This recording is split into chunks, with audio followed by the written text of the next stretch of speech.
যেভাবে লেখা আছে আমি সেভাবেই পড়ছি। জন্মের পর থেকে আজ পর্যন্ত আমি সিলেট শহরে একটি পাড়াতেই আছি। জীবনে পার হয়েছে 18টি বসন্ত। 18 বছরের এই ছোট্ট জীবন অনেক কিছুর পরিবর্তন হতে দেখলেও আমার পাড়ার এক প্রান্তে থাকা একটা দোতলা বাড়ির কোনো পরিবর্তন হতে দেখেনি। ছোটবেলা থেকেই এই বাড়িটির প্রত্যেকটি জানালা খোলা দেখে আসছি। এই সুন্দর ছিমছাম অথচ ভয়ঙ্কর বাড়িতে কেউ থাকে না, এবং কেন থাকে না এটা ভেবে ছোটবেলায় বেশ অবাক হতাম। এই বাড়িটিকেই আজকে ঘটনার প্রোটাগনিস্ট বা অ্যান্টাগনিস্ট বলতে পারেন। আজকের ঘটনাটি কোনো নির্দিষ্ট ব্যক্তির কাছ থেকে শোনা নয়। আমার পাড়ার বেশ কয়েকজন সিনিয়র সিটিজেনের মুখ থেকে শুনেছি এই বাড়ি সম্পর্কে। এই ঘটনা অনেকের মুখ থেকে শুনেছি। এভাবে বাড়িটিকে ঘিরে ঘটা বেশ কিছু ঘটনা জোগাড় করে তা সংকলিত করে পাঠালাম। নিজের মতো করেই লিখলাম। ঘটনার পুরোটাই ঘটেছে আমার জন্মের আগে। শব্দ চয়ন ও বানানে কোনো ভুল থাকলে মার্জনা করবেন। যাই হোক, গৌরচন্দ্রিকা দীর্ঘায়িত না করে ঘটনায় যাওয়া যাক। 1999 সাল আমাদের পাড়ায় এক মধ্যবয়স্ক দম্পতি পাড়ার এক কোনায় থাকা পরিত্যক্ত 6 শতক জমি কিনে সেখানে বাড়ি করে বসবাস শুরু করেন। তাদের ছিল একটি মেয়ে। নতুন বাড়িতে ওঠার পর 4-5 মাসের মধ্যেই তারা তাদের মেয়ের বিয়ের আয়োজন শুরু করেন। মেয়েটির বিয়ে হয়ে যায়, কিন্তু বিয়ের পর সেই মেয়েটি সুখে ছিল না। শ্বশুর শাশুড়ি ভালো মনের মানুষ হলেও স্বামী ছিল ভীষণ লোভী। সে বারবার টাকার জন্য মেয়েটিকে বাপের বাড়িতে পাঠাতো। পর্যাপ্ত টাকা পয়সা না নিয়ে আসলে মেয়েটিকে শারীরিক ও মানসিকভাবে নির্যাতন করত। এক সময় অত্যাচার আর সহ্য করতে না পেরে মেয়েটি তার সমস্ত জিনিসপত্র নিয়ে বাধ্য হয়ে সেখান থেকে তার বাপের বাড়িতে চলে আসে।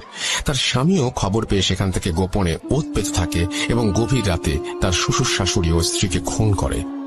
তারপর সে সমস্ত টাকা পয়সা ও সোনাদানা নিয়ে পালিয়ে যায়। কিছুদিন পর আশেপাশের বাড়ির লোকজন ওই বাড়ি থেকে খুব বাজে গন্ধ পাওয়ায় ওই বাড়ির ভেতরে প্রবেশ করে। বাবা মা ও মেয়ের গলিত লাশ আবিষ্কার করে। এরপর পুলিশে খবর দেওয়া হয়। পুলিশ এসে তাদের লাশ নিয়ে যায় এবং বাড়িটি যেভাবে ছিল সেভাবেই রেখে শুধু গেটে তালা দিয়ে বাড়িটা সিলগালা করে চলে যায়। ঘটনা 1। প্রায় 6 মাস পর ওই বাড়িটির ঠিক পাশের টিন শেড বাড়িটি বিক্রি করে দেওয়া হয়। এবারে এক দম্পতি বাড়িটি কিনে নেন এবং ওই টিন শেড বাসা ভেঙে 3 তলা দালান নির্মাণ করেন। তখন তারা ওই পাড়াতেই একটা ভাড়া বাড়িতে থাকত। অনেক শ্রমিক লাগিয়ে বেশ তাড়াতাড়ি বাড়িটি বানানো হয়ে যায়। বাড়ি পুরোপুরি রেডি, শুধু রং বাকি। বাড়ি রং করতে মাত্র 2 জন রং মিস্ত্রি আসায় রং করতে তুলনামূলক বেশি দিন লাগছিল। একদিন কাজ শেষ করতে করতে একটু রাত হওয়ায় ওই দম্পতি সেই রাতে তাদের জন্য ওই বাড়ির বারান্দায় ঘুমানোর ব্যবস্থা করে দেয়। মাঝরাতে ঘুমোতে যাবার আগে কোনো এক রং শ্রমিক সিগারেট খাওয়ার ইচ্ছে হলো। সে সিগারেট ও ম্যাচ হাতে ছাদে উঠে যায়। ছাদে গিয়ে সে সিগারেট জ্বালিয়ে ম্যাচটা না নিভিয়েই ওই পুরনো ভবনে ছুড়ে দেয়। পরদিন সকালে ঘুম থেকে ওঠে সেই শ্রমিক এবং দেখে সে বারান্দায় একা, পাশের জন নেই। সে খুঁজতে শুরু করলো। খুঁজতে খুঁজতে সে ছাদে চলে যায়। গিয়ে আবিষ্কার করলো তার সাথে শ্রমিকটি প্রান্তে চৈতন্যহীন হয়ে পড়ে আছে। ঘটনা 2। পরবর্তীতে ওই নতুন বাড়িতে সেই দম্পতি বসবাস শুরু করে। তাদের 2 ছেলে। বড় ছেলে ঢাকা বিশ্ববিদ্যালয়ে পড়তো আর ছোট ছেলে ছিল উচ্চ মাধ্যমিকের ছাত্র। ছোট ছেলেটি বিড়াল খুব ভালোবাসত এবং বাড়িতে 3-4টি পোষা বেড়াল ছিল। একদিন ওই বেড়ালগুলো সন্ধ্যার সময় ছাদে উঠে ছাদের কোনায় থাকা টবে গিয়ে একটা ছোট গাছে চড়ে লাফঝাপ করছিল। বেশি নড়াচড়ার কারণে এক পর্যায়ে টব সহ ওই বাড়ির বিড়ালটি পিছলে ছাদ থেকে ফসকে পড়ে যায়। ওই সিলগালা করা বাড়ির আঙিনায় তারা গিয়ে পড়ে। সাথে সাথে ওই বিড়ালগুলো প্রচন্ড জোরে চিৎকার করে ওঠে। সে কেবল এক মুহূর্তের জন্য। এক মুহূর্ত পরে সব থেমে যায়। চিৎকার শুনে বাড়ির লোকজন বিড়ালগুলোকে খুঁজতে শুরু করে, কোথাও পায় না। পরের দিন সকালে দেখা গেল পরিত্যক্ত বাড়ির গেট থেকে ঠিক 1 হাত সামনে। ডিয়ার লিসনার, শুনছেন ভূত এফএম। আমি আছি রাকিবুল হাসান। বাছাইকৃত সবচেয়ে ভয়ঙ্কর যে ভূত এফএম এর ঘটনাগুলো রয়েছে শুধুমাত্র এই চ্যানেলের মাধ্যমে ভয়ঙ্কর পর্বগুলো আপলোড করা হয়। তাই বাছাইকৃত সবচেয়ে ভয়ঙ্কর ভূত এফএম গুলো শোনার জন্য এই চ্যানেলটিকে সাবস্ক্রাইব করুন। কেননা আপনাদেরকে ডক্টর আলিফ এবং আফনান এবং আর যে রাসেল ভাইয়ের যে ঘটনাগুলো রয়েছে সব ঘটনা একত্র করে শুধুমাত্র বাছাই পর্বগুলো এখানে দেওয়া হয়। চলুন আমরা শুনতে। যত্ন করে শাড়ি করে গুছিয়ে 3টি বিড়ালের লাশ। প্রত্যেকটা বিড়ালকে ঘাড় মোটকে মারা হয়েছে। যেটা আরো আশ্চর্যের বিষয় সেটা হলো বিড়ালগুলোর শরীরে এক ফোঁটা রক্তও নেই। শুকনো ঠনঠনে জায়গায় বিড়ালের মৃত শরীরগুলো এমন ভাবে সাজিয়ে রাখা হয়েছে যে দূর থেকে দেখলে মনে হয় 3টি বিড়াল খুব আরাম করে ঘুমোচ্ছে। অবাক করা ব্যাপার হলো বাড়িটি কিন্তু সিলগালা করাই রয়েছে। বিড়ালগুলো ওই বাড়িতে আটকে পড়ে ওদের কেন মেরে এখানে রেখেছে সেটা কেউ বুঝতে পারছিল না। ঘটনা 3। ঘটনা 1 বর্ণিত পরিত্যক্ত বাড়ির পাশে থাকা সেই 3তলা বিল্ডিং। এই বিল্ডিং এ একটি বাসায় নতুন ভাড়াটিয়া ওঠে। সেই পরিবারে ছিলেন স্বামী স্ত্রী, তাদের কলেজ পড়ুয়া ছেলে ও মেয়ে এবং 80 বছরের এক দাদু। এছাড়াও এক যুবক ভৃত্য ছিল যার কাজ ছিল সর্বক্ষণ ভৃত্যের খেয়াল ও যত্ন রাখা। ভৃত্যটি কাজকর্ম ও আচার ব্যবহার ভালো হলেও মনে মনে সে বাড়ি থেকে চুরি করে পালিয়ে যাবার ফন্দি আঁটছিল। কিছুদিন পর ভৃত্য একদিন সুযোগ বুঝে আলমারির চাবি চুরি করে বাড়ির টাকা পয়সা ও সোনাদানা সরিয়ে ফেলে। কিন্তু পালাতে গিয়ে সে বাসার কর্তা গিন্নির নজরে পড়ে যায়। এক নজর দেখেই স্বামী স্ত্রী কারো বুঝতে বাকি রইল না যে ছেলেটি চুরি করে পালাচ্ছে। তারাও ছেলেটিকে ধাওয়া করে। পালানোর পথ না পেয়ে চাকরটি শেষমেশ ছাদে উঠে যায় এবং সেখান থেকে লাফ দিয়ে ওই সিলগালা করা বাড়িটির আঙিনায় পড়ল এবং এক মুহূর্ত পরেই তীব্র স্বরে আর্তনাদ করে উঠল। পরদিন সকালে ওই পরিত্যক্ত বাড়ির গেটে ঠিক 1 হাত সামনে পাড়ার লোকজন ভৃত্যটির মৃতদেহ আবিষ্কার করে, ঠিক সেই জায়গায় যেখানে বিড়ালগুলো পড়েছিল। কিন্তু ভয়ের ব্যাপার হলো তার লাশটিও পুরোপুরি ফ্যাকাশে, একটুও রক্ত নেই, শরীরে কোনো ক্ষত বা আঘাতের চিহ্ন নেই। এটা যে কোনো মানুষের কাজ নয় সেটা বুঝতে কারো বাকি রইল না। ঘটনা 4। এক সময় আমাদের এলাকায় ছিচকে চোরের উপদ্রব বেড়ে গিয়েছিল। সে কারণে পাড়ার কিছু কিছু বাড়িওয়ালা কুকুর পুষতে শুরু করে। পরপর 3টি অদ্ভুত ঘটনা ঘটার পরও পাড়ার এক বাড়িওয়ালা কিছুতেই বিশ্বাস করতে পারছিলেন না যে ঘটনাগুলো অস্বাভাবিক। তিনি সিদ্ধান্ত নিলেন তার কুকুরের একটি বড় বাচ্চাকে তিনি ওই বাড়ির ভেতরে ছেড়ে দেবেন। যেই ভাবা সেই কাজ। ওই বাড়ির পাঁচিল খুব বেশি উঁচু নয়, তাই কুকুরটিকে পাঁচিল টপকিয়ে বাড়ির ভেতরে পাঠিয়ে দিল এবং তাড়াতাড়ি উঠলেন তিনি তার বাড়ির ছাদে কি হচ্ছে তা দেখার জন্য। তিনি দেখলেন কুকুরটি কিছুক্ষণ বাড়ির উঠোনে ঘোরাঘুরি করলো। হঠাৎ করে কুকুরটি গলা ছেড়ে বিভৎস রকমের চিৎকার শুরু করলো। দেখে স্পষ্ট বোঝা যাচ্ছিল ভয়ানক কিছু একটা দেখলে কুকুর যেভাবে রিয়্যাক্ট করে সেটাই হচ্ছে। সেই বাড়িওয়ালা খুব ভয় পান, কারণ কুকুরটির সামনে তিনি কিছু দেখতে পাননি। তাহলে এমন কি দেখেছে কুকুরটি যে ভয় পাচ্ছে তা উনি ঠাহর করতে পারছিলেন না। কুকুরটি সর্বশক্তি দিয়ে দৌড়ে পাঁচিলের দিকে আসতে চাইল, কিন্তু পারল না। বাউন্ডারি ওয়াল পর্যন্ত পৌঁছানোর আগেই কুকুরটি মাটিতে শুয়ে পড়ে প্রচন্ড জোরে হাত পা ছোড়াছুড়ি করতে লাগলো। মুরগির গলা কেটে ফেললে যেভাবে ডানা চাপড়া থাকে এবং মারা যায়, ঠিক সেভাবে কুকুরটিও চিৎকার করছিল আর ছটফট করতে করতে নিস্তেজ হয়ে গেল। পরদিন ভোরবেলা ওই বাড়িওয়ালা মর্নিং ওয়াক করতে বের হন। হাঁটতে হাঁটতে তিনি দেখেন তিনি যখন ওই বাড়িটির সামনে দিয়ে হাঁটছিলেন তখন ওই বাসার নারিকেল গাছ থেকে ঝুপ করে কি যেন একটা তার গায়ের ওপরে পড়ল, যা দেখে তিনি দেখা মাত্রই চিৎকার করে উঠলেন তারস্বরে এবং সেন্সলেস হয়ে যান। তার গায়ের উপরে যা পড়েছিল সেটা হলো তার সেই কুকুরের ছিঁড়ে ফেলা মাথা। ঘটনা 5। আমাদের পাড়ার প্রায় অর্ধেক পরিবার মণিপুরী আর বাকি অর্ধেক বাঙালি। জাতিগত সত্তা আলাদা হলেও আমাদের মধ্যে সম্পর্ক অনেক ভালো। পাড়ার কিশোর বয়সের মণিপুরী ও বাঙালি ছেলেমেয়েরা মাঠে গোল হয়ে বসে আড্ডা দিচ্ছিল। তখন কে সাহসী আর কে ভীতু সেটা নিয়ে তর্ক বিতর্ক শুরু হয়। এক পর্যায়ে সাগর নামে এক মণিপুরী কিশোর দাবি করল সে নাকি সব থেকে সাহসী। তখন সবাই তাকে প্রমাণ দিতে বলল। সাগর বলল সে নাকি ভুতুরে বাড়ির ভেতর ঢুকবে এবং সেখান থেকে বের হয়ে আসবে। সকলে তার এমন কথা শুনে আঁতকে উঠল। সবাই মিলে তাকে বারবার এই কাজ করতে নিষেধ করতে লাগলো। সবাই বলল যে অন্যভাবেও নিজের সাহসের প্রমাণ দেয়া যায়, কিন্তু সে জেদ করে রইল যে সে বাড়ির ভেতরে যাবেই। সবাই মিলে স্বীকার করে নিল সে সব থেকে সাহসী, কিন্তু সাগর গোঁ ধরে রইল ওই বাড়িতে সে যাবেই। কেউ কিছু বুঝে ওঠার আগেই সে উঠে দাঁড়িয়ে চিতাবাঘের মতো দৌড় দিল ওই বাড়িটির দিকে। এক মুহূর্ত লাগলো সবার বুঝতে ও কি করছে। বোঝা মাত্রই সকলে মিলে চিৎকার করতে করতে ওর পেছনে দৌড়ানো শুরু করলো। ততক্ষণে ও বাড়ির পাঁচিল পেরিয়ে ভেতরে চলে গেছে। সকলের সম্মিলিত কোলাহল শুনে পাড়ার বিভিন্ন বাড়িঘর থেকে মানুষজন বের হয়ে আসতে লাগলো। সকলে ওই ভুতুরে বাড়ি পর্যন্ত আসার আগেই সে লাফ দিয়ে ভেতরে ঢুকে পড়ল। প্রায় সাথে সাথেই আর্তনাদ করে সাগর হাঁচড়ে পাঁচড়ে আবার দেয়াল বেয়ে ওই বাড়ির ভেতর থেকে রাস্তায় আসার চেষ্টা করতে থাকে, কিন্তু বোঝা যাচ্ছিল দেয়ালের ওপাশ থেকে কোনো একটা কিছু তাকে আটকে ধরে রেখেছে। গলা ফাটিয়ে সে চিৎকার করে কাঁদতে লাগলো।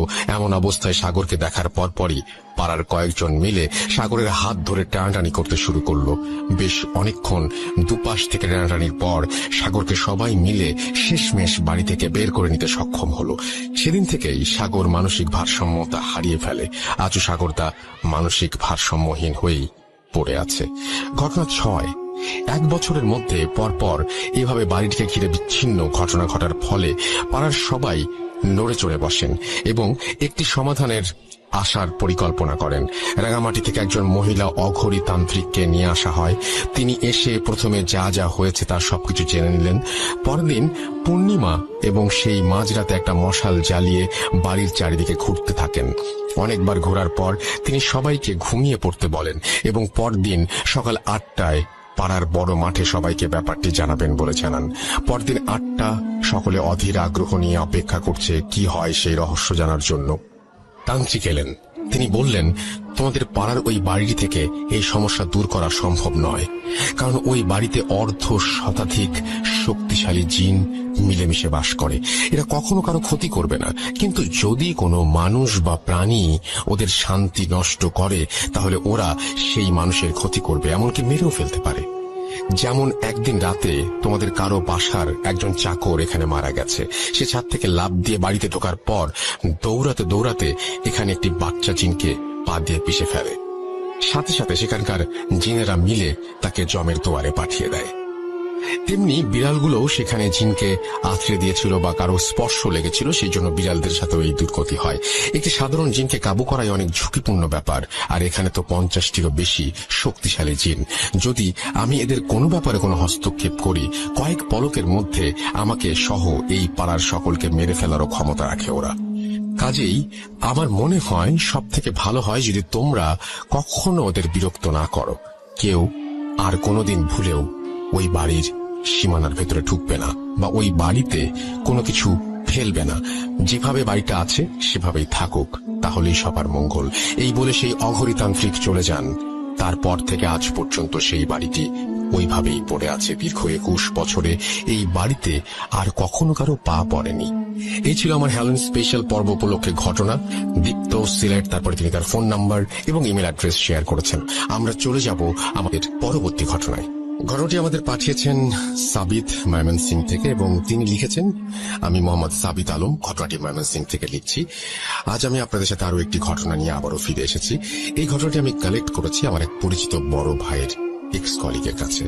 আমি আর কথা না বাড়িয়ে ঘটনার প্রেক্ষাপট ও সরাসরি ঘটনায় চলে যাচ্ছি। আজ থেকে প্রায় 3-4 সপ্তাহ আগে আমি সন্ধ্যার দিকে বাইরে বের হয়ে পরিচিত এক বড় ভাইয়ের সাথে দেখা করতে চাই। ব্রহ্মপুত্র নদের ধারে সিঁড়িতে বসে চা খেতে খেতে আড্ডা দিচ্ছিলাম আমরা, আমি আর বড় ভাই আর বড় ভাইয়ের এক্স কলিগ। আমার বড় ভাইয়ের কলিগের নাম রেজওয়ান। কিছুটা সময় আড্ডা দিতে দিতে রেজওয়ান ভাইয়ের ফোনে একটা কল আসে আর উনি রিসিভ করে কথা বলেন।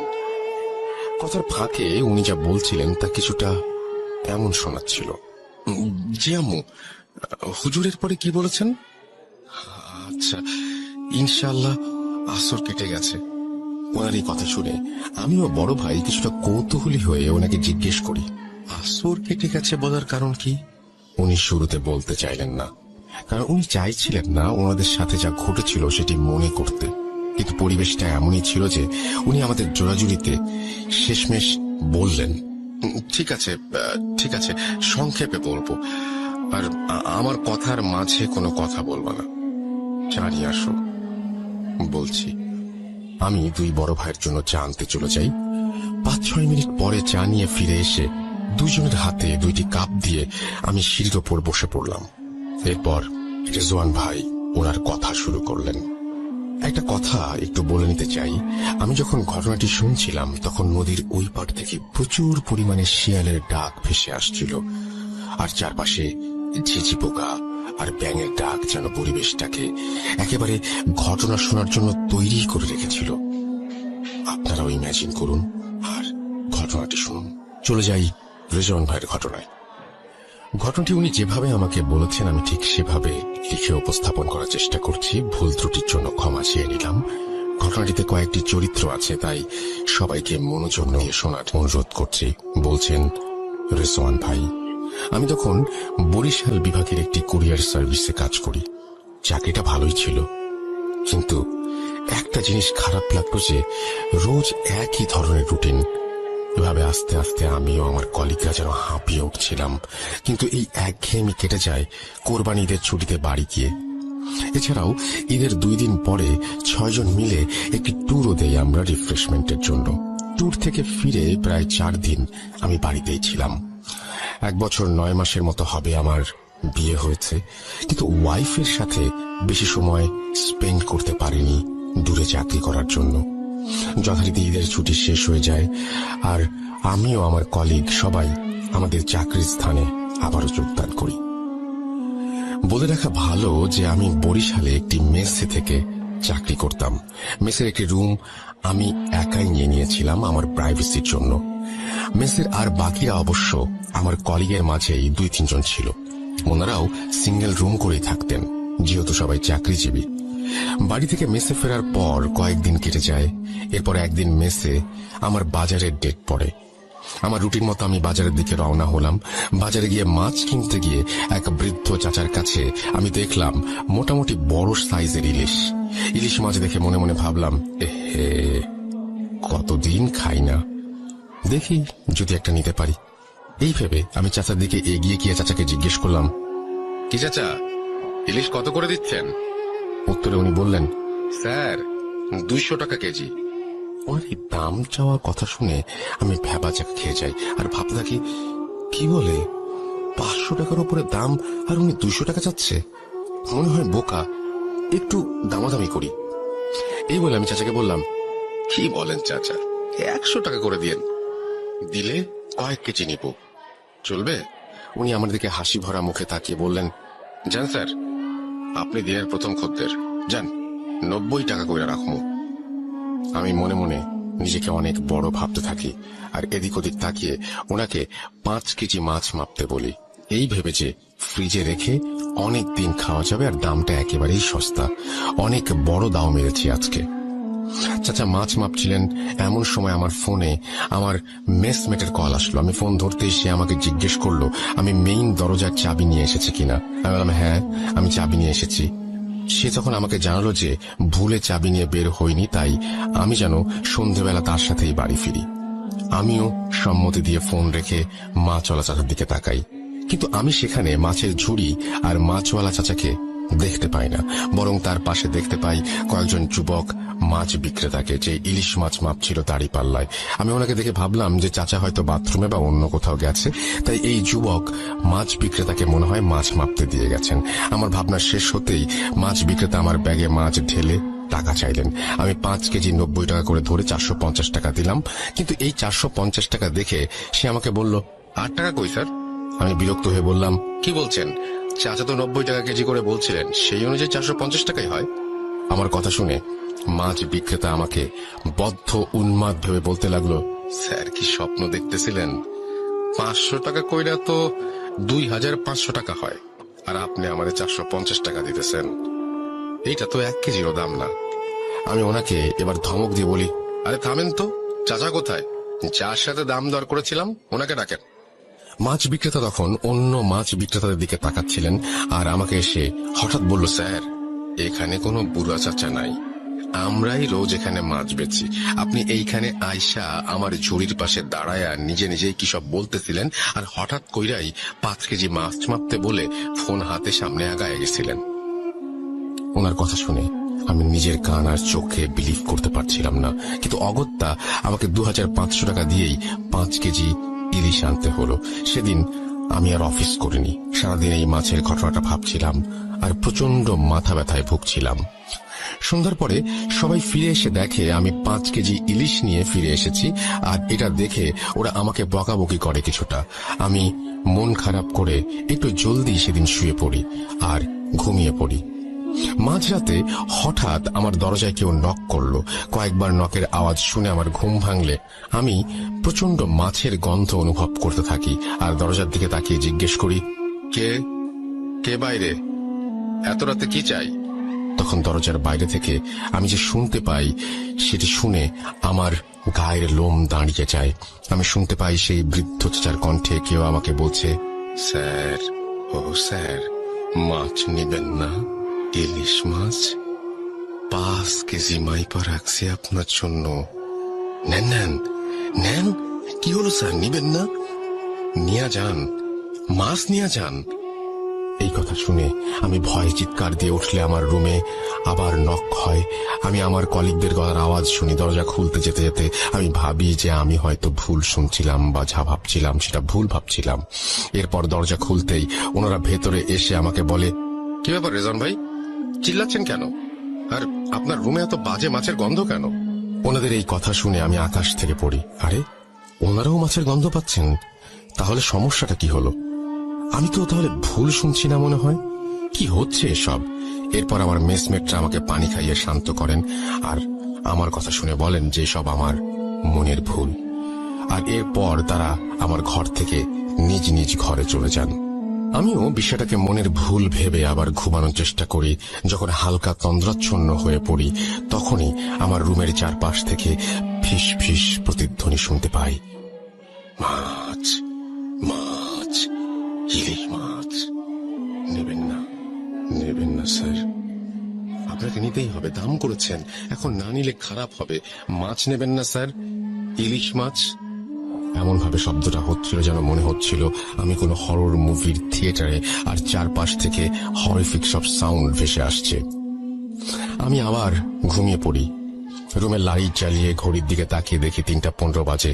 ঘুম থেকে উঠে ঘড়ি দেখার সাথে সাথেই আমি আবার বিছানায় পড়ে যাই। আমার চারপাশ ব্ল্যাক আউট হয়ে যায় আর আমি দেখতে পাই যে আমার রুমে আমি বিছানায় বসে, আর আমার বারান্দার দরজার সামনে সেই মাছ বিক্রেতা দাঁড়িয়ে। সে আমাকে খুব কঠিন গলায় বলছে, স্যার, মাছ তো আপনাকে নিতেই হবে। যদি নেন আপনি বেঁচে যাবেন, আর না নিলে কেউ বাঁচবে না। আমি তাকে বললাম যে আমি মাছ নেব না। তখন সে আমাকে বলল, নিবি না? ঠিক আছে, এবার দেখ কি হয়, দেখে নিস তুই। এই কথা বলে সেই মাছ বিক্রেতা মনে হলো হাওয়ায় মিলিয়ে গেল। আর আমারও মাথায় কিছু ছিল না, আমি মনে হয় ঘুমিয়ে গিয়েছিলাম। আমি যখন ঘুম থেকে উঠি তখন দেখি আমার পাশে একজন মেসমেট বসে আছে, আর আমি চোখ খুলতেই সে আমাকে দেখে আলহামদুলিল্লাহ বলল। আমার বিছানার সামনের দেয়ালের অ্যানালগ ঘড়ি থাকায় আমি দেখলাম 5:50 বাজে, অর্থাৎ ভোর। কিন্তু আমার মেসমেট আমাকে যা বলল তাতে আমি নিজেকে আর ধরে রাখতে পারছিলাম না। আসলে সময়টা ছিল সন্ধ্যা 5:50, অর্থাৎ আমার জীবন থেকে 14টি ঘন্টা গায়েব হয়ে গেছে। আমার মেসমেটদের বক্তব্য ছিল যে আমি দুপুর অব্দি রুমের দরজা না খোলায় তারা বাড়িওয়ালার কাছ থেকে ডুপ্লিকেট চাবি এনে দরজা খুলে দেখে আমি মেঝেতে পড়ে আছি, আর আমার হাতে মাথের আঁশ লেগে আছে। এরপর থেকে তারা আমাকে বিছানায় উঠিয়ে আমার হাত পরিষ্কার করে রান্নাঘরে খাবার রান্না করতে গেলে দেখে ফ্রিজ থেকে ইলিশ মাছ বের হয়ে মেঝেতে পড়ে আছে, আর একটা মাছের গায়ে কোনো আঁশ ছিল না। এই দেখে তারা কিছুটা অবাক হয়, আর আমার হাতে মাছের আঁশ দেখে রান্নাঘরে আঁশবিহীন মাছ, এসব তারা মিলানোর চেষ্টা করে কিন্তু মিলাতে পারেনি। এর মাঝে আমি কিছুটা মানসিকভাবে স্ট্রেসড হয়ে যেতে শুরু করি, কারণ হঠাৎ এই জিনিসগুলো আমার কাছে খুব আনইউজুয়াল লাগছিল। আর আগেও কখনো আমার সাথে এমন কিছু হয়নি। ভয়ও পাচ্ছিলাম, মানসিক আঘাতও পাচ্ছিলাম একই সাথে। এরপর সন্ধেবেলা আমার মোবাইল একটা ফোন আসে। ফোনটি ছিল আমার আম্মুর। ফোন ধরতেই আম্মু বলেন যে আমি খুব জলদি যেন বাড়ি ফিরে আসি। আমি কারণ জিজ্ঞেস করলে আমার আম্মু আমাকে কিছুই বলে না, ফোন কেটে দেয়। আমি বাড়ি যাবার জন্য বাসের টিকিট কাটতে যাই, কিন্তু সেদিন টিকিট না পেয়ে পরের দিন রাতে বাসের টিকিট কেটে নেই। অফিসের বসকে অনেক কষ্টে ছুটি দেওয়ার কথা রাজি করিয়ে বাড়ি ফিরে এলাম। বাড়ি ফিরে এসে যে সকল দৃশ্য দেখি তা কল্পনার বাইরে।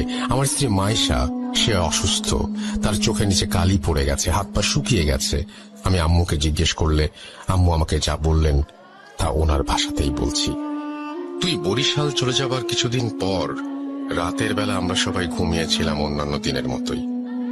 শেষ রাতের দিকে খুব জোরে চিৎকারের আওয়াজ পাই আমরা। শুরুতেই বউয়ের ঘরে গিয়ে দেখি বউ নেই। এরপর সারা বাসা খুঁজে শেষমেশ ছাদে গিয়ে তাকে অজ্ঞান অবস্থায় পাওয়া যায়। তার মুখে পানি ছিটিয়ে হাত পা মালিশ করে তার জ্ঞান ফেরানো যায়। কিন্তু জ্ঞান ফিরতেই সে সবার আগে যে কথাগুলো বলে সেগুলো হলো, মাছ, মাছ, মাছ খাবো। ওকে বল আমার জন্য ইলিশ মাছ আনতে। ও আমাকে মাছ দিয়েছে, ও কেন নেয়নি মা, কেন?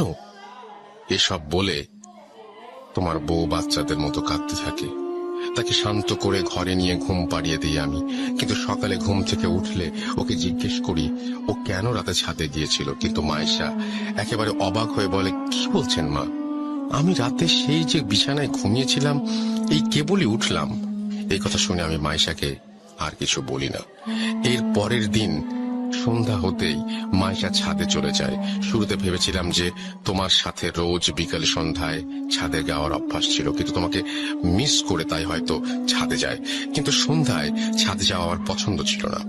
ভেবেছিলাম 2-1 দিন পর ও নিজেই যাওয়া বন্ধ করে দেবে, কিন্তু না। ওর ছাদে যাওয়া, সময় কাটানো আরো বাড়তে লাগলো। ওর শারীরিক পরিবর্তন হচ্ছিল, ও শুকিয়ে যাচ্ছিল। সারা রাত দিন ঘুমালেও চোখের নিচে কালি পড়ছিল। গত পরশু সন্ধ্যায় মায়েশা ছাদে যাচ্ছিল, তখন আমি ওকে ছাদে যাওয়ার জন্য আটকালে মায়েশা আমাকে হাতের ইশারায় আমার কান ওর মুখের কাছে নিয়ে আসে। ও ফিসফিস করে বলতে লাগলো, না না না না না, এই ভুল করিস না বুড়ি, কবর দেখবি, যেতে দে না, দে না, আমি একবার ওকে দেখবো বুড়ি, যেতে দে আমায়। এই কথা বলে মায়েশা সেদিনের মতো আবার বাচ্চাদের মতো কাঁদতে লাগলো। এরপর সে ছাদে চলে যায়। রাতের বেলা ঘরে ফিরে মায়েশা তোমার বোনের ঘরে যায়। তোমার বোন তখন তার রুমে টেবিলে বসে পড়ছিল। মায়েশা তোমার বোনের চেয়ারের পেছনে দাঁড়িয়ে তোমার বোনের কাছে মুখ নিয়ে অত্যন্ত আস্তে আস্তে বলে, বুড়িটাকে মেরে ফেল, ও আমাকে ছাদে যেতে দিতে চায় না, বুড়িটার কবর খুঁড়ে রেখেছি, যা মেরে ফেল। এই কথা শুনে তোমার বোন মায়েশার দিকে তাকিয়ে চিৎকার দেয়। আর তার রুমে গিয়ে দেখি মায়েশা তোমার বোনের গলা টিপে দাঁড়িয়ে আছে আর চিৎকার করে বলছে, কেন কথা শুনিস না তোরা কেউ? বুড়িটাও শোনে না, তুইও না, 1, 2, 2টা কবর হয়ে গেছে, দেখবি দেখবি। এসব বলতে বলতে মায়েশা নিজেই অজ্ঞান হয়ে যায়। এরপর আমরা তাকে বিছানায় শুইয়ে দেই আর তোমার বোনকে জিজ্ঞেস করি কেন মায়েশা তার গলা টিপে ধরেছিল। তোমার বোন তখন আমাদের জানায় যে মায়েশা তাকে যে বলেছিল, মায়েশার দিকে যখন তাকিয়েছিল তখন মায়েশার চেহারায় নাকি অদ্ভুত শয়তানি ছাপ ছিল, তাই সে ভয়ে চিৎকার দিয়েছিল। একটু পরে মায়েশার জ্ঞান ফিরলে সে উঠে বসে, তোমার বাবাকে আর তোমার বোনকে একসাথে কাছে ডাকে আর আমাদের কানের কাছে মুখ নিয়ে এসে ফিসফিস করে বলতে থাকে, মাছ এসেছে, মাছ, আমার নদীতে মাছ এসেছে, আমি মাছ শিকার করব, মাছকে ডাক বুড়ি ডাক। এসব বলা শেষ হলে সে চিৎকার দিয়ে ওঠে, জ্ঞান হারায় আর তোমাকে ফোন করি। ডাক্তার এসে বলেছে সে খুব স্ট্রেসড আর মানসিক তাড়নায় আছে মেয়েটা, কিন্তু স্ট্রেসের কারণ কি সেটা মায়েশা ডাক্তারকে বলে না। সে ডাক্তার সাথে কোনো কথাই বলেনি। এরপর ডাক্তার কিছু ওষুধ দিয়ে চলে যান।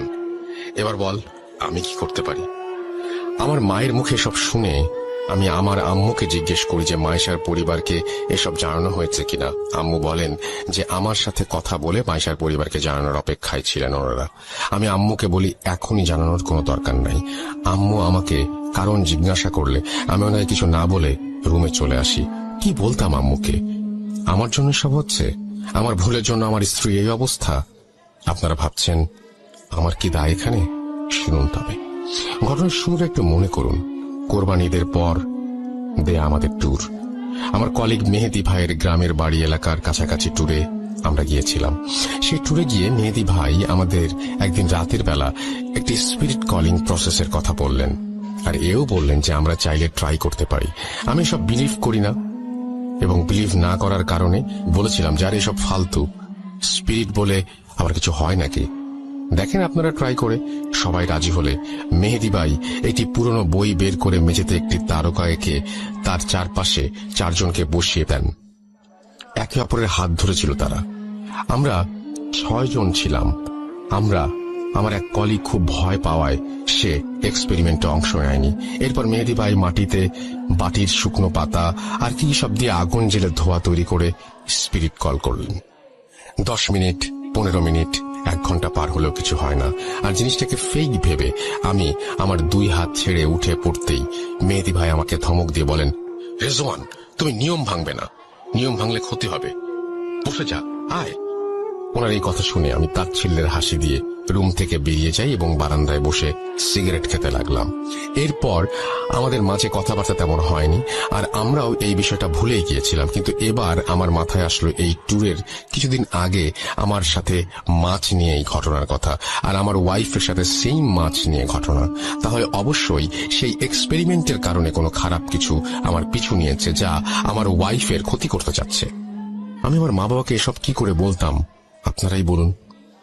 এর পরের দিন আমি এলাকার মসজিদের ইমাম সাহেবের কাছে গিয়ে সব ঘটনা খুলে বলি। উনি আমাকে বকাঝকা করেন আর বলেন যে এসব হারাম কাজ করে বিপদ ডেকে আনলে উনি সাহায্য করবেন না। এরপর উনি আমাকে আরেকজন হুজুরের একটি ঠিকানা দিয়ে সেখানে যেতে বলেন। আমি সেদিনই সেই হুজুরের কাছে যাই আর দেখা করে সব জানাই। উনি সন্ধ্যায় আমাকে নিয়ে আসন করবেন বলে জানান। মাগরিবের আজান হলো। আমি আর হুজুর একসাথে নামাজ পড়ে ওনার ঘরে গিয়ে আসনে বসলাম। হুজুর আমার 2 হাত ধরে দোয়া পড়ছিলেন আর ফু দিচ্ছিলেন। এক পর্যায়ে হঠাৎ আমার হাত ছেড়ে দিয়ে উনি বললেন, রিজওয়ান ভাই, আপনি যা ভাবছেন সেটা একেবারে 100% ভুল। সেদিন ওই এক্সপেরিমেন্টে কোনো জিন হাজির হয়নি, আর আপনার সাথে যা হয়েছে তা কিছুই ওই এক্সপেরিমেন্টের ফল না। হুজুরের মুখে সব শুনে আমি ওনাকে জিজ্ঞেস করি, তাহলে আসল সমস্যা কি? আমার কথা শুনে হুজুর বলেন, আমার বাসায় না গেলে উনি বুঝতে পারবেন না, আর আমার বাসায় যাবার আগে কিছু প্রস্তুতি আছে ওনার, যা ওনার করতে 3-4 দিন সময় চাই। এরপর ওনাকে সময় দিয়ে ওনার ফোন নাম্বার নিয়ে বাড়ি ফিরে আসি, আর আম্মু আব্বুকে বলি মাইশার ফ্যামিলির সাথে যোগাযোগ করতে। আমার আম্মু আব্বু মাইশার পরিবারের সাথে যোগাযোগ করতে সেখান থেকে উঠে আসে আরো এক চাঞ্চল্যকর তথ্য। কি সেই তথ্য? শুনুন মাইশার মায়ের ভাষায়। আপনাদের কাছে ক্ষমা চাচ্ছি, আমি আর মাইশার বাবা। আমাদের মেয়ের বয়স যখন 10 বছর ছিল, তখন তার একটি মানসিক রোগ দেখা দেয়। সে নিজে নিজে কথা বলতো, লেখাপড়া করতো না, আমাদের সবাইকে মারবে বলে চড়াও হয়ে যেত। অনেক হুজুর কবিরাজি তদবির করেছি আমার মেয়ের, কিন্তু সে ভালো হচ্ছিল না। অবশেষে একজন মনোরোগ বিশেষজ্ঞকে দেখানো হলে সে বলে এই রোগটা খুবই রেয়ার কেস, লাখ মানুষের মাঝে একজনের হয়।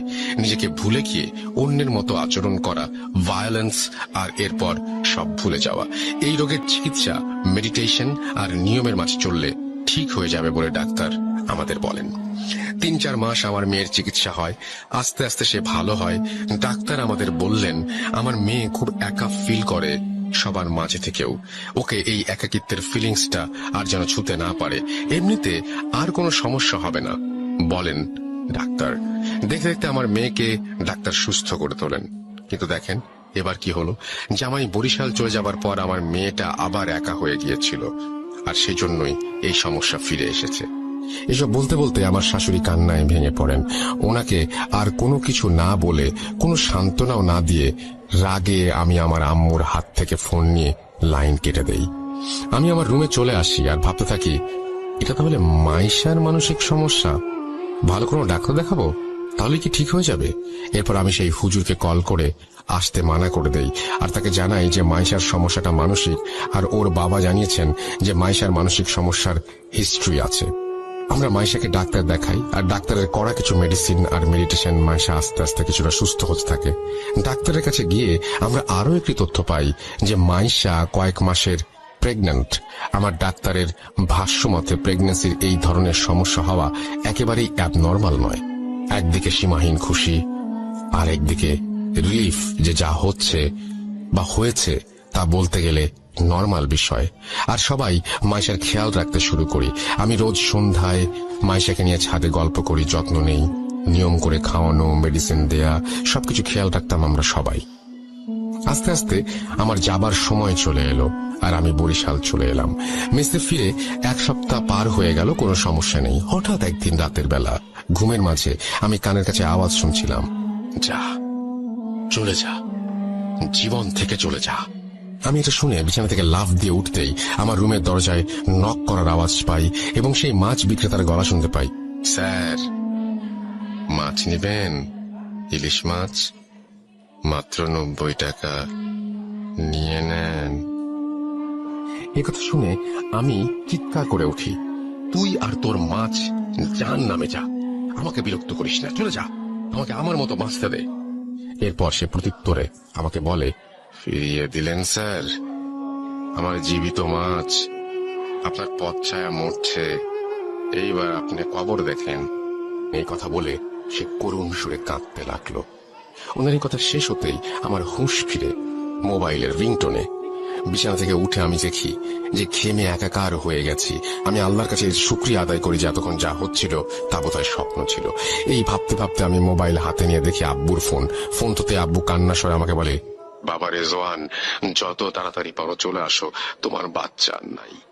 এই কথা শুনে আমার হাত থেকে ফোন পড়ে যায়, আমার পায়ের নিচে মাটি সরে যায়। আমি এই মাত্র স্বপ্নে দেখলাম আমাকে কবর দেখানো হবে, আর আমার বাচ্চা এই দুনিয়াতে নেই। কিভাবে কি হলো জানার জন্য আমি বাড়ির উদ্দেশ্যে রওনা দিলাম। বাসে করে যাচ্ছিলাম, কিন্তু আমার কানের চারপাশে আওয়াজ আসছিল, স্যার মাছ, আমার মাছ নেন স্যার, আমার মাছ নাই, আজকে আপনার মাছ শিকার করলাম, মাছ মাছ মাছ মাছ। এই বলে বাতাসে মিশে যাচ্ছিল সেই আওয়াজ, আর হালকা করে শুনতে পাচ্ছিলাম, নিলেন না। এরপর আমি ঘুমিয়ে যাই বাসের জার্নিতে। বাস থামলে বাড়ি পৌঁছে আমি আমার বোনকে পাই বাড়িতে একা। এরপর আমি তাকে নিয়ে হাসপাতালের উদ্দেশ্যে রওনা হই। রাস্তায় আমার বোনের মুখে আমি সব ঘটনা শুনি। তার ভাষ্য মতে আমি ঘটনাগুলো বলছি। ভাইয়া, তুমি যেদিন চলে গেলে সেদিন রাতে আমি পানি খেতে উঠে ডাইনিং এ গিয়েছিলাম। গিয়ে দেখি মাইশা ভাবি ডাইনিং এর একটি চেয়ারে বসে আছে। ওনাকে ওভাবে আমি ভয় পেয়ে যাই দেখে ওনাকে জিজ্ঞেস করি যে উনি কেন ওখানে এত রাতে বসেছিলেন। উনি আমাকে ইশারায় ওনার মুখের কাছে আমার কান নিয়ে যেতে বললেন। আমি কান ওনার মুখের কাছে নিয়ে যেতেই উনি বলেন, মাছ খাবি? ইলিশ মাছ। আমার পেটে মাছ আছে একটা, আমি কেটে বের করে দেই, তুই রান্না কর, আর বইটাকে কবর দে। কিরে, কবর দে ওকে। আরে কি ভাবছিস, দে। এই বলে উনি মেঝেতে বসে পড়েন আর মাটিতে আছড়ে আছড়ে বলতে লাগলেন, এই দেখ আমি কবর খুঁড়ছি, মাছটাকে বের করব, কবর দিতে হবে যে, যা বইটাকে ডেকে আন। উনার এই আচরণ দেখে আমি চিৎকার করে উঠলে আম্মু আব্বু ডাইনিং এ এসে মাইশা ভাবিকে ধরে তার বিছানায় নিয়ে যান। মাইশা ভাবি আব্বু আম্মুকে গালাগাল দিচ্ছিলেন আর বলছিলেন, তোরা কেউ মাছ খাস না, তোদের ছেলে খায় না, মেয়ে খায় না, আর তোরাও খাস না। তোদের ছেলেকে কত করে বললাম আমার মাছ নিয়ে যেতে, কিন্তু ও নেয়নি, তাই আমি তোর ছেলের মাছ নিয়ে যাব। দেখ দেখ, ওই যে কবর খুঁড়ে রেখেছি, মাছ কবর দেব। এসব বলে ভাবি জ্ঞান হারান। ওনার পাশে সেদিন আমরা সারা রাত বসেছিলাম। সকালে উঠে ভাবি আমাদের বলেন যে রাতের বেলা উনি ছাদে গেলে আমাকে বলেন আম্মু আব্বুকে মেরে ফেলতে, আর তোমাকেও যেন মেরে ফেলা হয়। এরপর ভাবিকে ডাক্তারের কাছে নিলে ডাক্তার কিছু ওষুধ দিয়ে পাঠিয়ে দেন। এরপর আমি সারাদিন ভাবির এই সমস্ত সমস্যার দেখাশোনা করি। একদিন রাতের বেলা ওনাকে কোথাও খুঁজে পাওয়া যাচ্ছিল না। ছাদে গিয়ে দেখা যায় উনি ছাদের কোণে বসে ধারালো লোহার টুকরা দিয়ে নিজের হাত খোঁচাচ্ছেন আর পেটে খোঁচাচ্ছেন, আর পেট থেকে বের হওয়া রক্ত খাচ্ছেন। এসব দেখে আমরা খুব ভয় পাচ্ছিলাম, কিন্তু ডাক্তার বলছিলেন যে প্রেগন্যান্সির অনেক সমস্যাই হয়, আর তুমিও 2-1 দিন হলো চাকরিতে ফিরে গেছো, তাই তোমাকে আর ফোন করে বলিনি। কারণ এমন বারবার ছুটি নিলে তোমার চাকরি কিভাবে থাকবে, সংসারই কিভাবে চলবে। এরপর একদিন রাতের বেলা আমি আমার রুমে ঘুমাচ্ছিলাম। হঠাৎ আমার রুমে কুকুরের ডাক শুনে আমি লাফ দিয়ে বিছানা থেকে উঠে যাই, আর আমার রুমে কুকুরের ডাক কোথা থেকে এলো দেখতে থাকি। এর মাঝে হঠাৎ পচা মাছের গন্ধ দিয়ে আমার রুম ভরে যায়। আমি বিছানা থেকে উঠার জন্য পাশ ফিরতে দেখি মাইশা ভাবি বাজে হাসি নিয়ে আমার পাশে শুয়ে আছেন, আর কুকুরের আওয়াজটা উনিই মুখ দিয়ে করছিলেন। আমি ওনার শরীর থেকে রক্তের গন্ধও পাচ্ছিলাম, আর তাই তাকে জিজ্ঞাসা করি যে কেন এখানে রক্তের গন্ধ, কেনই বা সে ওইরকম বাজে আওয়াজ করছে। তখনই সে মুখে হাত দিয়ে ধরে ফেলেন, আর কানের কাছে মুখ এনে তিনি বলেন, মাছ শিকার করেছি। এই বলে সে আমার হাতে একটি ছুরি ধরিয়ে দিয়ে বলেন, নে, বুড়িকে মেরে ফেল আর কবরের ধাক্কা দিয়ে ফেলে দে। আমার হাতে ছুরির স্পর্শ পেতেই আমি ছুরিতে আঠালো কিছুর আভাস পাই, আর ভাবির হাত সরিয়ে জোরে চিৎকার দেই। আমার চিৎকারে আব্বু আম্মু রুম থেকে এসে লাইট অন করে যা দেখেন সেটা ভোলার না। আমরা দেখি আমার ভাবির পেট থেকে রক্ত বেরিয়ে বিছানা ভিজে গেছে, শরীরের কাপড় কাটা। ওনাকে ধরে বিছানায় শুয়ে আমি আর আম্মু পেটের কাপড় সরিয়ে দেখি ওনার পেটে 2-3টা স্ট্যাবের দাগ। আমাদের বুঝতে বাকি রইল না যে ভাবি কি করেছেন। তৎক্ষণাৎ ওনাকে হাসপাতালে নিয়ে যাওয়া হয়। ডাক্তার জানান ওনার বাচ্চা আর বেঁচে নেই। আমার বোনের মুখে সব শুনে আমি রাগে দুঃখে একাকার হয়ে যাই, আর মনে মনে বলতে থাকি, মাছ কি, কেনই বা মাছ নিয়ে এত ঘটনা? এরপর আমি হাসপাতালে গিয়ে দেখি আমার শ্বশুর শাশুড়ি সহ অনেকেই সেখানে উপস্থিত আছেন। মাসির সাথে দেখা করি, সে ঘুমোচ্ছে। তাকে ওই অবস্থায় দেখে আমার মরে যেতে ইচ্ছা করছিল। এরপরে সব কেন শুধুমাত্র মানসিক সমস্যা নয় তা বুঝতে পারি আমরা সবাই। আর আমি সেই হুজুরকে ফোন করি যার সাথে আগে দেখা করছিলাম। সেদিন রাতে আমাদের বাসায় হুজুর আসেন এবং আসন করেন। এর আগে হুজুর হাসপাতালে গিয়ে মাইশাকে দেখে আসেন আর আমাদের কাছ থেকে সবকিছু জেনে নেন। আমাদের বাসায় এসে হুজুর আসন করেন আর কিছুক্ষণ পরে উনি বলতে শুরু করেন ওনার কথা, ওনার ভাষায় আমি বলছি। রেজওয়ান ভাই, আপনার স্ত্রীর ওপর খবিস জিনের ভর হয়েছে ভাই। তিলে তিলে সে আপনাদের পরিবার শেষ করে দেবে। আপনি যে স্বপ্ন দেখতেন সেগুলো সেই দেখাতো, আর লক্ষ্য ছিল আপনাকে পাগল করে দেয়া। আর সে মাছ বিক্রেতার রূপ ধরে আপনার সাথে ছলনা করছে। আমি হুজুরকে জিজ্ঞেস করলাম জিনের ভর করার কারণ কি। উত্তরে হুজুর বললেন, ভাই, আপনার স্ত্রীকে নিয়ে রোজ সন্ধ্যায় ছাদে যেতেন, আর আপনি যেদিন চলে যান বরিশাল তার পরদিন বা কিছুদিনের মাঝে সন্ধ্যায় আপনার স্ত্রী ছাদে একাই যায়। তার চুল ছিল খোলা। সন্ধ্যাবেলায় আপনার স্ত্রীকে দেখেই সেই জিন আকৃষ্ট হয়ে যায় আর মাইশা ভাবিকে সে নিয়ে যাবে বলে ঠিক করে। কিন্তু মাইশা ভাবি প্রেগনেন্ট থাকায় সে রেগে যায় আর ঠিক করে যাকে ভালোবাসে তার কাছ থেকে অন্যের বাচ্চা সে আনতে দেবে না। তাই সে আপনার বাচ্চাকে হত্যা করলো আর আপনাকে পাগল বানিয়ে স্ত্রী থেকে দূরে সরিয়ে আপনার মা বাবাকে মেরে সে আপনার স্ত্রীকে নিয়ে যেতে চাচ্ছিল। ওনার কথা শুনে আমি ওনাকে জিজ্ঞাসা করলাম আমাকে কেন মাছ সাজছে সে। হুজুর বললেন, ওই মাছের মাধ্যমে জিন আপনাকে বশ করে পাগল বানাতে চাইছিল, কিন্তু আপনি সেই মাছ না নেয়ায় সে আপনাকে ধোঁকা দেয় এই বলে যে আপনার মাছ মারবে। আসলে আপনার মাছ হচ্ছে আপনার সন্তান, যাকে ইতোমধ্যে সে মেরে ফেলেছে। এরপর এই সমস্যার পরিত্রাণ চাইলে হুজুর আমাদের বলেন যে এর একমাত্র সমাধান হচ্ছে রুকাইয়া। আমরা যারা মুসলমান আছি, যারা সবাই জানি যে রুকাইয়া জিনিসটা আসলে কি, যারা জানেন না তাদের জন্য বলছি, রুকাইয়া হচ্ছে মুসলিম এক্সোরসিজম বা জিন ছাড়ানোর প্রসেস। ঘটনায় ফিরি, যেহেতু মাইশা অসুস্থ ছিল তাই হুজুর আমাদের বলেন 15 দিন পর মাইশার রুকাইয়া হবে, আর এই 15 দিন মাইশাকে চোখে চোখে রাখতে হবে। হুজুরকে তাবিজ আমাদের দিয়ে বলেন যে মাইশা যতদিন হাসপাতালে থাকবে ততদিন যেন এই তাবিজ ওর কাছে থাকে, আর উনি আমাদের বাসা বন্ধ করে দিয়ে যান যেন মাইশা বাসায় আসলে আপাতত 15 দিন বাসায় কোনো সমস্যা না হয়। এরপর মাইশা বাসায় ফিরে এলে 15 দিন পর এক শুক্রবারের সন্ধ্যায় হুজুর 4 জন হুজুরকে নিয়ে মাইশার রুকাইয়া করার জন্য আমাদের বাসায় আসেন। মাইশাকে বোরখা পরিয়ে আমি আমার আম্মু আর আব্বু আর বোন মিলে আমার ঘরে নিয়ে আসি আর ওনাকে বিছানায় বসাই। হুজুর একটা ইসলামিক বই বের করলেন আর লাইট অফ করে কয়েকটা মোমবাতি জ্বালিয়ে আমাদের বললেন, যাই হয়ে যাক ভাবিকে ছাড়বেন না। মায়া করবে, কান্নাকাটি করবে, ভয় দেখাবে, আঘাত করবে, কিন্তু আপনারা দুর্বল হবেন না। এরপর হুজুর বাকি 4 জন হুজুরকে বললেন মোমবাতি নিয়ে রুমের 4 কোণায় গিয়ে দাঁড়াতে। এরপর সবাই সবার হাতে থাকা বই খুলে দোয়া আর সূরা পড়তে শুরু করলেন। আমি আর আমার আব্বু সহ আমার বোন মাইশাকে ধরে রেখেছিলাম। দোয়া পড়ার সাথে সাথে মাইশার শরীর ভিজে যাচ্ছিল ঘামে, আর মাইশা মুখ দিয়ে এমন শব্দ করছিল যেন সে নিঃশ্বাস নিতে পারছে না। দেখে মনে হচ্ছিল মাইশার খুব কষ্ট হচ্ছে। এরপর মাইশা ঘাড় ঘুরিয়ে আমার কানের কাছে বলতে লাগলো, স্যার, মাছ কিন্তু নিয়ে ফেলেছি, এবার বড় মাছ নিব। হুজুর কি করবে? ও তো নিজেই নিজের রক্ষা করতে পারবে না, ওই দেখ হুজুর কবরে। এই বলে সে আমার চেহারা বরাবর একটি ফু দিল। আমি বেহুশের মতো হয়ে গিয়েছিলাম আর দেখতে পেয়েছিলাম এক জঙ্গলে পড়ে আছি, আর আমার সামনে একটি কবর খোঁড়া, কবরে একটি লাশ যার মুখের দিকে কাফন খোলা। লাশটি ছিল সেই হুজুরের। এই দেখে আমি চিৎকার করে উঠি আর আমার মনে হতে লাগলো আমার উপর বৃষ্টি পড়ছে। হঠাৎ আমার হুঁশ ফিরে এলো। আমি দেখলাম হুজুর আমার হাত ধরে ঝাঁকি দিয়ে বলছেন, ভাই, বলেছিলাম না ধোকা দিবে, শক্ত হন। এরপর হুজুর আবার দোয়া পড়তে লাগলেন। আমি চোখ বন্ধ করে মাইশাকে ধরেছিলাম। কিছুক্ষণ পর আমার কানে সেই বৃদ্ধ মা চলার আওয়াজ শুনতে পাই, যাচ্ছি, আমি চলে যাচ্ছি, কিন্তু তোর সন্তানকে সাথে নিয়ে যাচ্ছি। ছেলের লাশ দেখ, চোখ খোল, আরে চোখ খোল, মাছ তো নিলি না, ছেলেকে বিলিয়ে দিলি, কেন মাছ নিলি না? আমি মাইশার মুখে এসব শুনে চোখ খুলিনি, আর মাইশা আস্তে আস্তে নিস্তেজ হয়ে গেল। রুমের চারপাশ থেকে উচ্চ স্বরে শুনতে পেলাম, আলহামদুলিল্লাহ, আল্লাহু আকবার। এরপর হুজুর আমাকে চোখ খুলতে বলেন।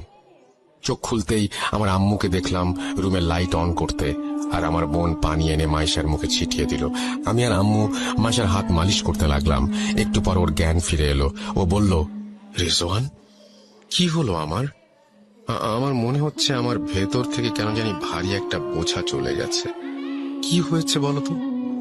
মাইশার কথা শুনে হুজুর মুচকি এসে বললেন, সবই আল্লাহর ইচ্ছা। আপনি ভালো হয়ে গেছেন। আপনি নিশ্চয়ই জানেন আপনার সাথে কি হয়েছে। যাই হোক, আল্লাহর রহমতে আর কিছু হবে না ইনশাআল্লাহ। আপনাকে একটা তাবিজ দিচ্ছি, 7 দিন পর খুলে ফেলবেন, আর কখনোই সন্ধ্যার পর ছাদে যাবেন না। এই বলে তাবিজটা দিয়ে হুজুর চলে যান। রেজওয়ান ভাই এইটুকু বলে দীর্ঘশ্বাস ফেলেন। ঘটনাটি ঘটেছে কয়েক বছর আগে। আমি আজও ভুলতে পারিনি কিছুই। বাজারে গিয়ে এখনো মাছ কেনার সাহস হয় না আমার। আমার নিষ্পাপ বাচ্চাটা আর দুনিয়ায় নেই, সব ভেবে কেমন যেন লাগে। আমি একটা কথাই আমার বোনদের উদ্দেশ্যে বলতে চাই যে সন্ধ্যার পরে কেউ ছাদে যাবেন না খোলা চুলে, মাথায় কাপড় দিয়ে রাখবেন। গুরুজনের কিছু কথা আসলেই মেনে চলা উচিত। মনে রাখবেন, যা রটে তা কিছুটা বটে। আর একটা কথা, একটা ভুল যে কারো জীবন ছারখার করে দিতে পারে। মাইশা এখন ভালো আছে, আমার বাবা মাও ভালো আছে, কিন্তু আজও আমার কোনো সন্তান নেই। এই বলে রেজওয়ান ভাই ওনার ঘটনা শেষ করেন। এরপর নদীর পাড় থেকে উঠে আমার এক পরিচিত বড় ভাই আর রেজওয়ান ভাইয়ের কাছ থেকে বিদায় নিয়ে বাড়ির দিকে চলে আসি। আজকের মতো এই ছিল আমার ঘটনা। কষ্ট করে পড়ে শোনানোর জন্য ধন্যবাদ, আর লিসনারদের জানাই আন্তরিক কৃতজ্ঞতা এতক্ষণ সময় নিয়ে ঘটনাটি শোনার জন্য। শেষে বলতে চাই, বিলিভ করার অধিকার যেমন আপনার আছে, তেমনি না করার অধিকারও আপনার। অনিচ্ছাকৃত ভুল ত্রুটির জন্য ক্ষমা করবেন। আজ বিদায় নিচ্ছি। সাবিত ফ্রম ময়মনসিংহ। সবাই ভালো থাকবেন। আসসালামু আলাইকুম। আমরা এখন আমাদের একটা চমৎকার ঘটনায় যাব। আমাদের নতুন একজন অতিথি এসছেন তার কাছে, তারপরে তো বাবু ভাই আছেন। সুতরাং আমি এটাই বলছি যে আপনাদের অপেক্ষা করতে হবে। আজকের এই ঘটনাটি চমৎকার একটি ঘটনা। আমরা চলে যাচ্ছি সেই ঘটনায়। যিনি ঘটনা বলবেন তিনি তার নাম, পরিচয়, কোথা থেকে এসছেন,